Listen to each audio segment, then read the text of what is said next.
तो साथियों नमस्कार और स्वागत है आप सभी का स्टडी सर्किल में। और अभी हम पढ़ रहे हैं संविधान और संविधानवाद के बारे में।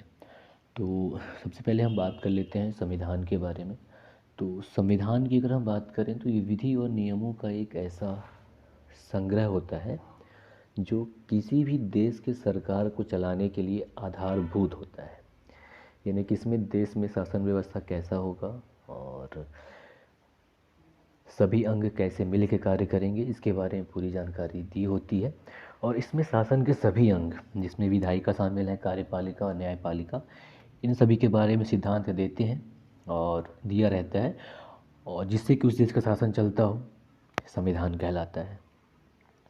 इसके अलावा जो संविधान होता है ये सरकार और नागरिकों के मध्य आपसी आदान प्रदान की रूपरेखा को भी निश्चित करता है। यानी कि सरकार किस प्रकार की होगी, यानी कि लोकतांत्रिक सरकार होगी जिसमें या तो प्रधानमंत्री का शासन हो या फिर राष्ट्रपति का शासन हो, ये सभी विवरण इसमें दिया रहता है। और अगर देखा जाए तो न्यूजीलैंड और ब्रिटेन को छोड़कर लगभग जितने भी लोकतांत्रिक देश हैं वहाँ लिखित संविधान विद्यमान है। इसके अलावा जो हमारा भारतीय संविधान है जिसका निर्माण संविधान सभा के द्वारा किया गया और 26 नवंबर 1949 को संविधान को स्वीकार या अंगीकार किया गया, जबकि पूर्ण रूप से या पूर्णतः 26 जनवरी 1950 को देश में संविधान लागू हुआ। अब संविधान की कुछ परिभाषा है, उसकी अगर हम बात कर लें तो हरमन फाइनर के द्वारा जो परिभाषा दिया गया है वो कुछ इस प्रकार है कि संविधान आधारभूत राजनीतिक संस्थाओं की व्यवस्था है, जबकि ग्रैनविल ऑस्टिन के द्वारा यह परिभाषा दिया गया है कि संविधान वह है जो सर्वोच्च सरकार के संगठन को निश्चित करता है। और डायसी के द्वारा जो परिभाषा दिया गया है वो कुछ इस प्रकार है कि वे सब नियम जिनके द्वारा प्रत्यक्ष या अप्रत्यक्ष रूप में राज्य सत्ता का वितरण तथा प्रयोग किया जाता है राज्य का संविधान कहलाते हैं। और फ्रेडरिक ने जो परिभाषा दिया उसके अनुसार संविधान जहाँ एक तरफ सरकार पर नियमित नियंत्रण रखने का साधन है, वहीं दूसरी तरफ समाज में एकता लाने वाली शक्ति का प्रतीक भी है। तो ये था संविधान की कुछ परिभाषाएं। और अब हम बात कर लेते हैं संविधानवाद की, यानी कि कॉन्स्टिट्यूशनलिज्म की। संविधानवाद, तो जो संविधानवाद की अवधारणा है तो इसका सामान्य अर्थ ये विचार है कि जो सरकार की सत्ता है, यानी जो सरकार है तो उसकी सभी सत्ता जो है वो संविधान से उत्पन्न होती है और इसी के द्वारा, यानी कि संविधान के द्वारा ही सत्ता पर जो सत्ता है उसकी सीमा निर्धारित होती है। ये संविधानवाद कहलाता है। और संविधानवाद एक ऐसी राजनीतिक व्यवस्था होती है जिसका संचालन ऐसे नियम और विधियों के द्वारा होता है जो संविधान में वर्णित होते हैं, और इसमें निरंकुशता के लिए कोई जगह नहीं होती, और शासन संचालन जो होता है वो लोकतांत्रिक तरीके से किया जाता है। अगर आप उदाहरण के लिए बात कर लें कि अगर हमें किसी भी राज्य के राज्यपाल को नियुक्त करना है तो ऐसा नहीं कि हमें जिसे मन में आया बना दे, मतलब जो कुछ योग्यताएं दी हुई हैं, लिमिटेशन है, उनको फुलफ़िल करना अनिवार्य होता है। उसके बाद ही हम किसी भी व्यक्ति को किसी राज्य का राज्यपाल बना सकते हैं, है ना। यानी कि इसमें ऐसा नहीं कि बिल्कुल हमने हिटलर हो गए, आगे इसका चर्चा करेंगे हम, तो ऐसा नहीं होता संविधानवाद में, ठीक है। इसके अलावा अब संविधानवाद के लिए ज़रूरी ये है कि देश में संविधान हो और इसके साथ साथ संवैधानिक सरकार भी हो।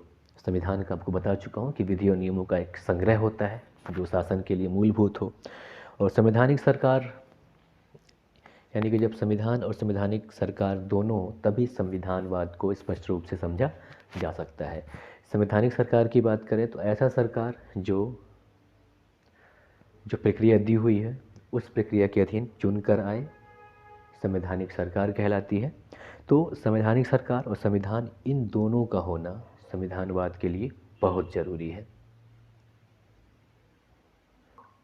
और संवैधानिक सरकार की बात करें तो ऐसी सरकार जो संविधान की व्यवस्थाओं के अनुसार संगठित, सीमित और नियंत्रित हो, और व्यक्ति विशेष की इच्छाओं के स्थान पर जो विधि है उसके अनुसार ही कार्य करे, संवैधानिक सरकार कहलाती है। और अगर हम बात कर लें अगर प्रथम विश्व युद्ध और द्वितीय विश्व युद्ध की बात करें तो जर्मनी, इटली और रूस जैसे देशों में संविधान तो थे और संवैधानिक सरकार भी थी, लेकिन संवैधानिक सरकार नहीं था, क्योंकि जो वहाँ के जो तानाशाही शासक थे उनके लिए संविधान क्या था, मात्र एक कागज़ का टुकड़ा था। तो ऐसी दशा में हम ये नहीं कह सकते कि प्रथम विश्व युद्ध और द्वितीय विश्व युद्ध के दौरान संविधानवाद का कुछ सही तरीके से पालन हो रहा था। तो ये संविधानवाद है। और संविधानवाद जो है ये शासन की ऐसी पद्धति है जिसमें जनता की आस्थाओं, मूल्यों, आदर्शों को परिलक्षित करने वाले संविधान के नियमों और सिद्धांतों के आधार पर ही शासन किया जाता है। इसके अलावा संविधान के द्वारा ही शासक वर्ग को प्रतिबंधित या नियंत्रित किया जाता है संविधानवाद के तहत।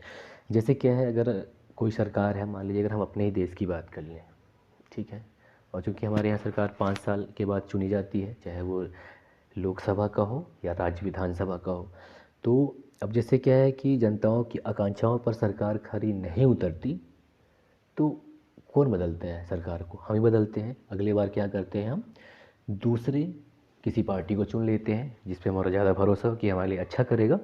तो ये संविधानवाद की विशेषता है कि शासक वर्ग अगर हमें हमारी इच्छाओं पर खड़ा नहीं उतर पा रहा है तो हम उसको बदल देते हैं। और ये ऐसा इसलिए होता है ताकि जो शासक वर्ग है, यानी जो हम पर शासन कर रही है, वो किसी भी तरीके से निरंकुश ना हो और जो जन इच्छा है उसके अनुसार ही काम करे। और थोड़ी सी अगर हम संविधानवाद की परिभाषा की बात कर लें तो पिनाक और स्मिथ ने जो संविधानवाद की परिभाषा दी है उसके अनुसार संविधानवाद केवल प्रक्रिया एवं तथ्यों का ही मामला नहीं है, बल्कि राजनीतिक शक्तियों के संगठनों का प्रभावशाली नियंत्रण भी है एवं प्रतिनिधित्व, प्राचीन परंपराओं तथा भविष्य के आशाओं का भी प्रतीक है। इसके अलावा जो C.F. स्ट्रॉन्ग ने जो परिभाषा दिया है उसके अनुसार संवैधानिक राज्य वह है जिसमें शासन की शक्तियों, शासितों के अधिकारों और इन दोनों के बीच संबंधों का समायोजन किया जाता है। और कोरी और अब्राहम ने जो परिभाषा दिया है संविधान की, वो संविधानवाद का, वह कुछ इस प्रकार है कि स्थापित संविधान के निर्देशों के अनुरूप शासन को संविधानवाद कहा जाता है। और अंत में ये कह सकते हैं, मतलब इन सब बातों को देखते हुए, कि संविधानवाद का जो एक लाइन में निचोड़ है वो है उत्तरदायी और सीमित सरकार।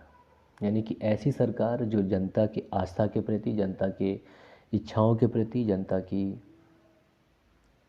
मांग के प्रति उत्तरदायी हो और बिल्कुल सीमित, और यानी कि एक सीमा में रहकर कार्य करे, संविधानवाद है। और संविधानवाद का प्रमुख आधार है संविधान और संवैधानिक सरकार। नमस्कार, जय हिंद।